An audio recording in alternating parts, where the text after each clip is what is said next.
Someone asked me what my feelings were on sport karate, either in the traditional sense or the open tournament sense.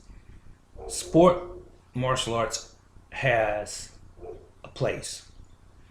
Sports martial arts I respect, but they cannot be compared to real fighting.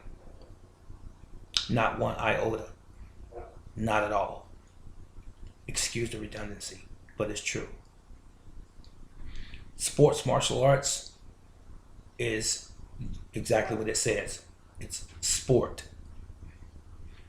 And if we go back and look at some very fundamental principles, why was any martial art ever designed? Why did any martial arts system or style ever come into existence?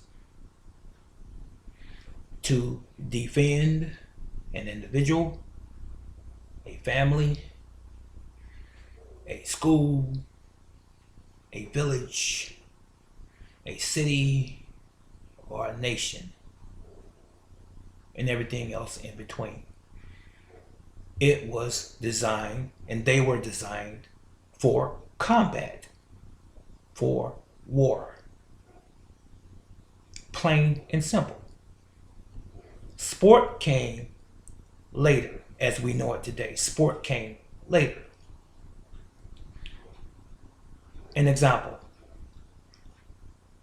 Jigoro Kano, founder of the Kodokan Judo School. Did you not know that he studied jiu-jitsu prior to judo? And because jiu-jitsu at that time was so deadly, used as a fighting art, he wanted to preserve it in the form of a sport. So hence came judo, gentle way. Jiu-jitsu, gentle art. Not trying to go into a whole lot of history and so forth, but the reason the terminology is used gentle is because it gives the impression when you see a jiu-jitsu or a judoka player sparring with someone of a much larger size, it seems as though it's with little effort, and it's all based on science and technique. That's why it's called gentle, because it looks as though there's very little effort in the person who's smaller size pitted against a much stronger and even taller or larger adversary, how they can fail that individual or dominate that individual. And it's all based on leverage, strangulation holds, scarf holds, as you would, and sweeps and throws and things of that sort, using the opponent's momentum and balance against him or her.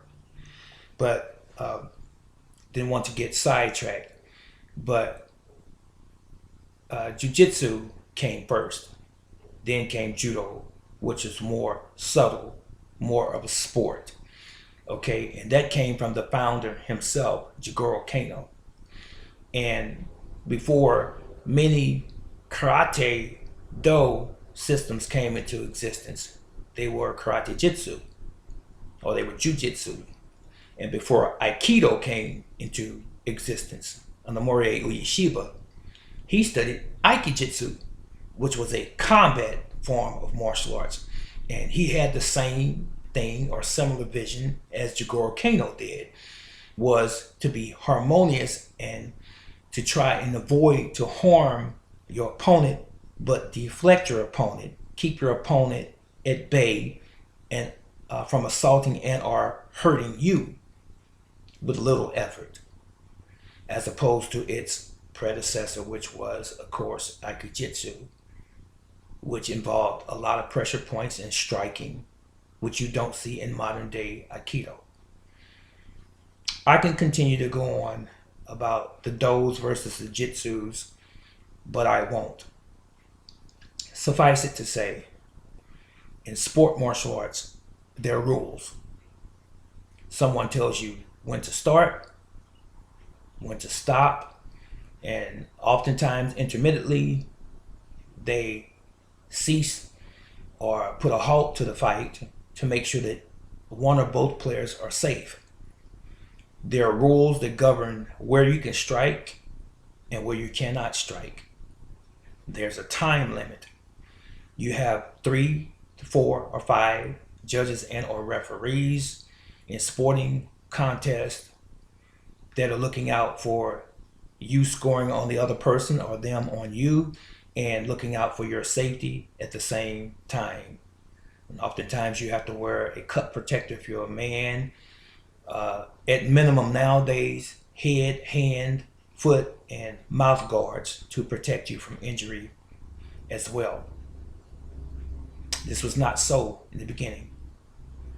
Fast forward to today and trying to solidify this point.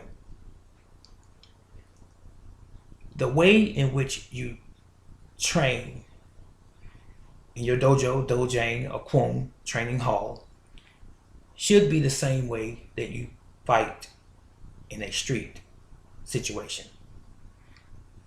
What has happened to martial arts over the past 40, 50 years is that it has become too commercial, meaning that the doors opened and a floodgate or a flood of everyone in society has come in wanting to be Bruce Lee, Jet Li, Jackie Chan, Chuck Norris, Jean-Claude Van Damme, Steven Seagal. Everyone wanted to come in and emulate all of the people that they have seen in the martial arts that inspired them or appealed to them. And you know, people have their picks, as it were, but a significant amount of those individuals that began to join schools, martial arts schools that is, and even to train outside of a school, a significant amount of them never had formal training and or instruction from a certified or a legitimate instructor, which means someone who has already put the blood, sweat, and tears into their training and their martial arts style and or system. So they have cheated themselves to a great degree of having proper training. Now, with that said, there are many instructors out there who have never completed their fundamental or basic training, and they have left at an early stage of martial arts and went on and done their own thing. There's nothing wrong with that in and of itself, as long as your departure is honorable and as long as you have the foundation given to you from your instructor, and he or she will give you their blessings when you leave. But that has not been the case with a lot of schools and or situations as it relates to their students leaving. Many of them have just left and they, excuse the expression, they've gone for what they know, so to speak. So, sport martial arts, again, is governed by rules. Street fights are not. Now, I've heard many say, and many people have told me, well, you can't learn to be an effective street fighter if you don't participate in tournaments. That's not true. That's not true at all. There are too many reputable schools that don't participate in martial arts tournaments at all, and they have great fighters. They have great students, prodigies, if you will. And someone is just blowing smoke up your behind, trying to make you see through these rose-colored glasses as that being the truth, and it indeed is not the truth. Let's look at the military as we know it. Army, the Marines, for example. You're not taught sport combat, but you have what we call combat drills. But those combat drills are they're predicated on actual combat. You just have blanks in your weapon. But the principles, the concepts, the structure is the same as combat is. You can't changed the rules completely about combat training to be sport, because when you get into the actual combat scenario or situation, that will get you killed. So what is beneficial in sport martial arts? It develops your person. It helps develop your character on some level, but a lot of your character building should have come from how you were raised by your parents. That is not solely up to the martial arts instructor. All they do is just add to anything that you already are as an individual. So it does help to develop character if you want your character to be developed, if you're willing to have someone help you in that capacity. Because everyone that signs up for a martial arts program is not ready for martial arts and should never be a part of the martial arts at all. So as long as some people pay an instructor money in today's time, they just usher them right on into the door. And sometimes they know what they're dealing with from the outset, and sometimes they don't until years down the road once they become black belt or high enough rank, and then they leave them or they do something disrespectful. That's an entirely different video. But anyway, back to the sport aspect and what you learn in sports. You also learn how to develop timing with another individual in front of you who's trying to score a hit or a point on you. You learn how to develop timing, speed, and technique with someone else in front of you trying to do the same thing. It's not a matter of who's better than the other individual. And it's a matter of, as I always say, at the end of the day, what the lesson is. What is the lesson? And the lesson should be that I took something away to make me a better karateka or judoka or whatever it is. I took a lesson away from losing or winning, whatever the case is.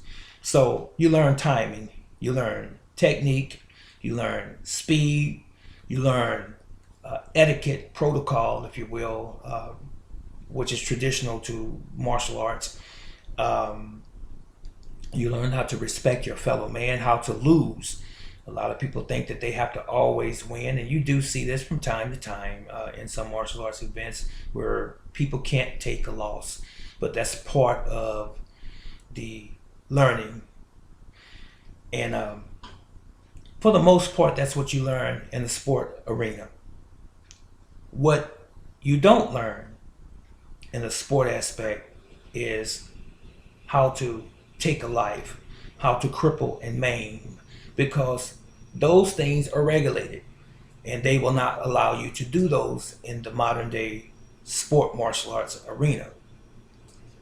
The sad thing about sports martial arts today, and I'm not speaking so much of the traditional arts, but speaking more so of the open martial arts events.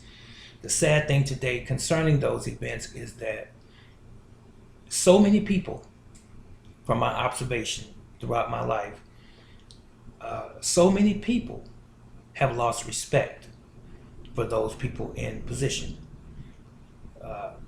I learned at a very, very young age, the very first thing that I learned before I ever started martial arts was to respect adults and to respect everyone.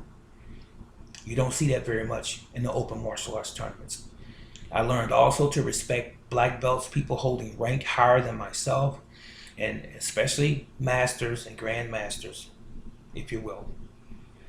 And I learned also that when you go to a martial arts event, traditional or open martial arts event, once you enter the doors of that hall or that gymnasium, wherever it's being held, that is an extension of your school, your dojo, your dojang, kun.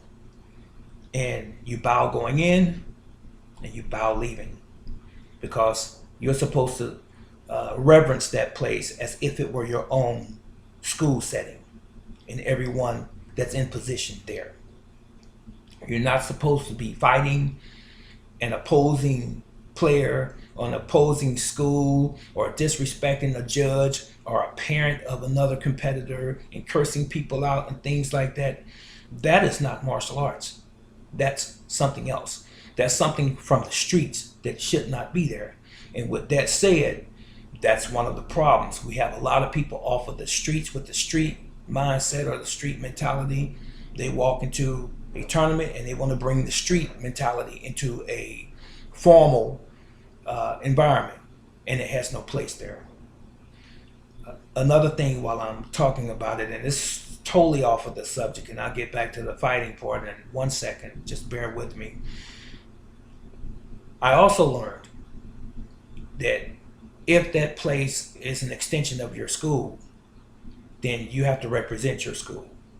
If you're going to be on the floor and you're a black belt and you're judging, refereeing, scorekeeping, or even timekeeping, wear your uniform. I'm pausing for a second. Wear your uniform. It's too many people that's judging tournaments. They're wearing short pants, flip-flops, gym shoes, gold necklaces, gold bracelets, watches, big rings on their fingers, trying to impress someone as if they're going to a Sunday meeting. That's not martial arts. Not at all. I don't care how you look. All I care is, are you respecting the platform?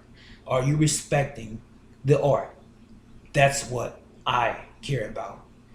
Now, if you are going to, stand your behind in the middle of a ring, refereeing anything, at minimum, wear your school shirt if you have one that identifies you. This is my school of Kung Fu, whatever that system may be. This is my school of karate or Kuksuwan or judo or whatever it is. This is my school. Take all of the other embellishments off and put that crap away. Turn your cell phone off. It's not for that. You're not Mr. or Mrs. Hollywood. That's not what you're at the tournament for. You are there to serve in the spirit of brotherhood. Oh, I'm sorry, I didn't mean to go on this tangent, but I have to go a little bit further. There are black belts that come to your tournament who don't want to pay to come into a tournament, into your tournament. They can't spend $5 or $10 to support you, the hosting school. That is a shame. And they are disgraceful.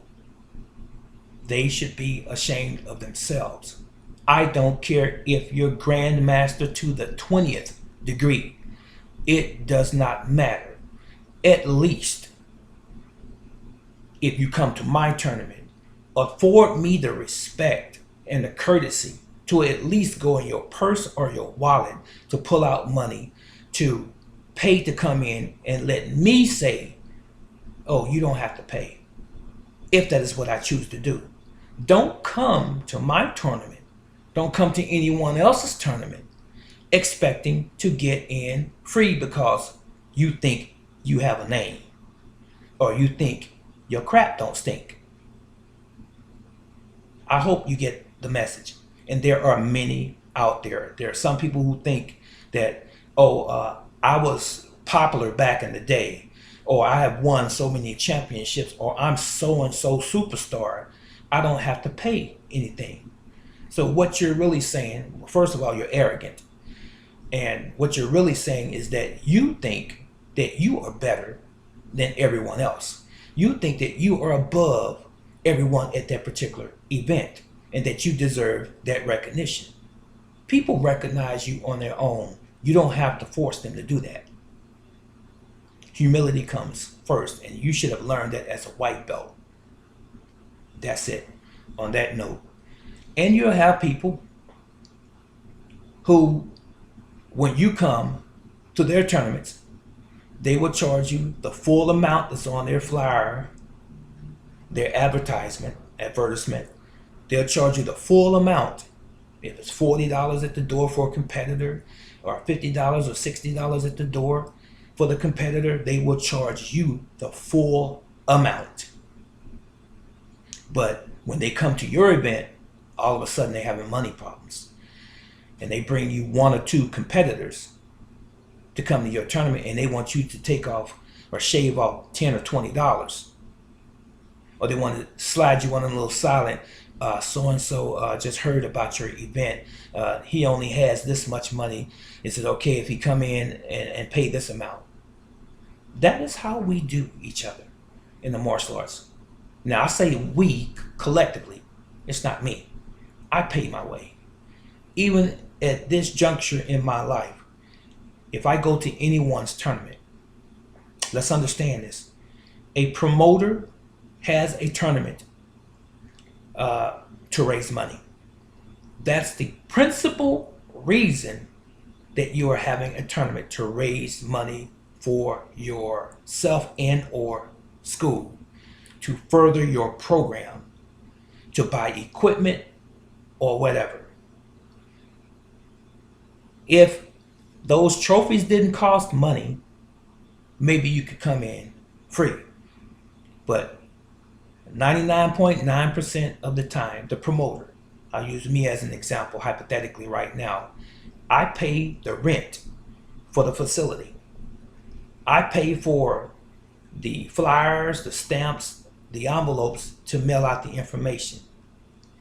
I pay for, if I decide to have a concession, I pay for the food out of my pocket. I pay for the trophies, medals, and awards for that event. That has to be replaced because it comes out of my pocket early, okay? And then you get people who are bringing students in that don't want to pay, and the instructors are not paying anything to support your event, but they want to stand there and reap all of the benefits, and they want to stand on your floor. They have the gall or the audacity to stand on your floor and referee and try to tell you that that's the reason they're there.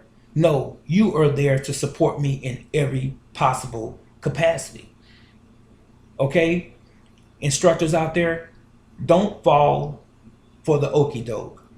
Stop that nonsense at the door. Do not allow these individuals to come to your schools, in your tournaments, and get in and take advantage of you. They do it all of the time. And some of them have done it for so many years, it has become sort of an unwritten rule amongst that group of like-minded individuals that, we're not going to pay to go there, because they really are saying that they don't respect you. But you're supposed to respect them. And the first time you see them at a gas station or at a Walmart store, they're sticking a handful of flyers in your hand so that you can come and support them financially, because they want you to bring your students, but they won't reciprocate that to you. And I'm done with that one. Okay, but getting back to the sports, martial arts, and our karate tournaments versus real fighting. Real fighting has no rules. In real fighting, it is for your general well-being, and it's for your life in many instances. You don't want another individual in the street to stop you from going home or to put you in the hospital. Unfortunately, we have people in our society, in our communities even, that have violent tendencies, that have fallen down on their luck, so to speak, and they feel like they have to rob you, assault you, abuse you verbally and otherwise, because they have not been given proper structure and proper instruction in life. So they feel like they have to take it out on someone else. And sometimes that someone else could potentially be you.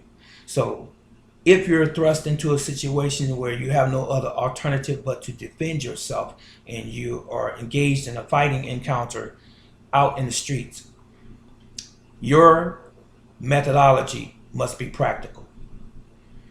And I always tell my students this: you must practice thousands of times for that one time that you would probably have to use your martial arts in a street situation. We practice thousands of times for that one time. You cannot be wishy-washy. You cannot be seasonal. You can't treat martial arts as if it were a hobby. If you're serious about it, then be serious 100% and just train. It's that simple, ladies and gentlemen. Martial arts in the street is deadly when your training is what it should be in the dojo. But if you have a sport mind where you only train for tournaments 24/7, every time you go to class, a significant amount of your time in class is for tournament. I don't care what kind of tournament, jiu-jitsu tournament, judo tournament, or a karate tournament, kung fu tournament, it doesn't matter. But if that's your principal focus, we're going to a tournament next month, we're going to 2 more tournaments the following month, we're going to another tournament, okay? The more you practice with a sport mind, you're always going to be unsure of yourself. Some people are delusional and they think that they're great fighters, but what has really happened is that they have learned to perfect sport karate. But sport karate is not real fighting, because when you get in a real fight situation, you know what wins? What you really know. Science. Okay? Science wins. Physics. Concepts and principles based on real life fighting, not sport. Some people will have a tendency in a real fight to look over their shoulder to see if there's someone there that's going to stop the fight, as if it was in the sport arena. That's a sure sign that you've had too much sport martial arts. Or you're waiting for somebody to say time, or you're waiting for someone to stop the other person.